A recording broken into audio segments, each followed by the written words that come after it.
Hi everybody! I've been wanting to make this video for a while now, since it's been about 3 months since I worked at Crater Lake National Park for a company called Aramark.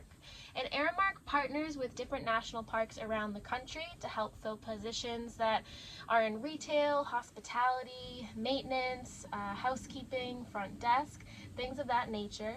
And there's also a company that's pretty similar called Xanterra. And I think that you can kind of use these videos either way, depending on which company that you choose to work for if you're thinking about working in a national park, because people that I've even worked with at Crater Lake, they've also worked for Xanterra, and it's pretty similar. This video isn't for information if you're looking to be a park ranger or work for the National Park Service. I believe that you'll need some sort of certifications and relevant educational background if that's something that you're interested in. So the first question that a lot of people ask is, are there requirements to work in a national park? And no, if you're going to be working for Xanterra or Aramark, there's no requirements. You don't need any relevant experience, and all you really need to do is be able to work in the US and provide documentation that you can do that. But like I said, if you want to be a park ranger or work for the National Park Service, that's going to be a totally different process. And I actually talked about the application process for Xanterra and Aramark in a video that I made last summer, so I'm going to put that link in the description below if you're interested in that. It was pretty seamless, and it will walk you through which website to get onto and kind of how to explore which options they have available there. Another question that I got was, is there a background check required to work in a national park? And yes, they do a background check. Although depending on what part of the country that you're working in, you may or may not have to take a drug test. When I worked for Crater Lake, a drug test wasn't necessary, but when I was applying to work at Zion National Park in Utah, a drug test was necessary. Another question that I got was, are the positions seasonal only? Yes and no. It all depends on which park you work for. Some are open year-round, while others are only open seasonally because of the weather conditions and some dangerous hazards that it could cause by staying open. Where will you live? So most likely you'll be living in a dorm-style building. You can have up to 3 roommates. There was room for about 4 in each bedroom. Luckily, I worked at Crater Lake during the COVID-19 pandemic, so we were pretty short-staffed, which meant that I didn't have to have 3 other roommates. I only was required to have 1, and my sister was also working at the park, so we were able to room together, and we didn't have to deal with any random roommates or people that we didn't know, which is another thing to think about. If you are somebody that likes your solitude and your privacy and you can't stand having a roommate, I would not recommend living in the dorms. Maybe if you have an RV or a van, they have employee parking lots that you can stay in that you still have to pay a rental fee for each month, but it's cheaper and then you can have your own privacy that way. I'll also add that married couples can request to room together. You'll just want to make sure that you mention it to the HR person that you work with or somewhere in your paperwork if it asks, and most likely it will be granted. Another question I got was, will you pay for housing? So yes, you will pay for housing, although it's not very expensive at all. I remember during the COVID-19 pandemic when I applied to work at Zion National Park, they were actually offering free housing for the month of October because they were in desperate need of employees. So sometimes things like that happen, although when I was working at Crater Lake, the cost of rent was $8.50 a day, and that rent was directly deducted from my paycheck. So I didn't have to worry about keeping up with payments or anything like that. It just happened automatically. Overall though, the housing costs really depend on what national park that you work at, because the cost of living differs all around the country, as well as your hourly pay.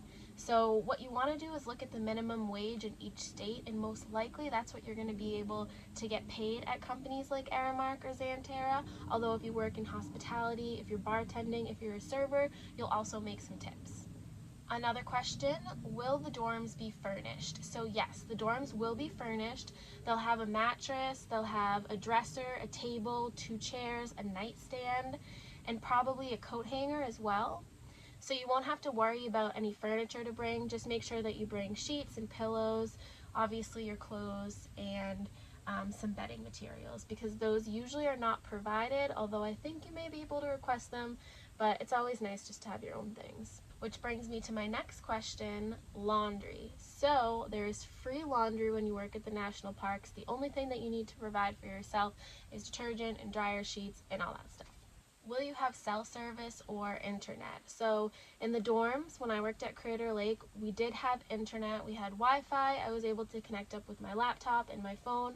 But the minute that I got away from the dorm building, I had very limited cell service because the locations that you're going to be living in are so remote.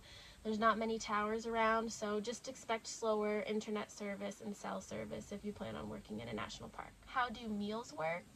So usually at each park they're going to have something called a meal card that you're going to pay for monthly, which takes care of a certain amount of breakfast, lunch, and dinner meals. At Crater Lake they had an employee dining room, and it was filled with snacks and coffee, a soda machine, some microwavable items that you could use on hand. Sort of a grab and go breakfast situation, which was really nice because if you were working during the times that they were serving meals, you were still able to go grab something to eat. And sometimes the chefs would even leave leftover food in the fridge for those of us that were working dinner shifts or breakfast shifts. And when you went to go grab your meals, you just signed your name to make sure that that meal off of your employee card was accounted for. So the meal plans are pretty simple. If you don't enjoy the food that the cafeteria makes, sometimes if you're working at a place that has a fancy restaurant of some sort, they might have food over there and you get a discount. I remember I got a 50% discount at one of the fast food places in the park. So definitely it differs depending on what park you work in, but those things could also be available to you as well. If you're vegan or vegetarian, usually if you just tell somebody, they will accommodate you. There was definitely vegetarian options. Vegan was a little bit more limited. If you really just hate the food, on your days off, you can always go to the grocery store. Depending on what park you work at, it might be a trip, but if you have the day off, you'll definitely get to enjoy the views in the park and probably explore some things that you haven't seen.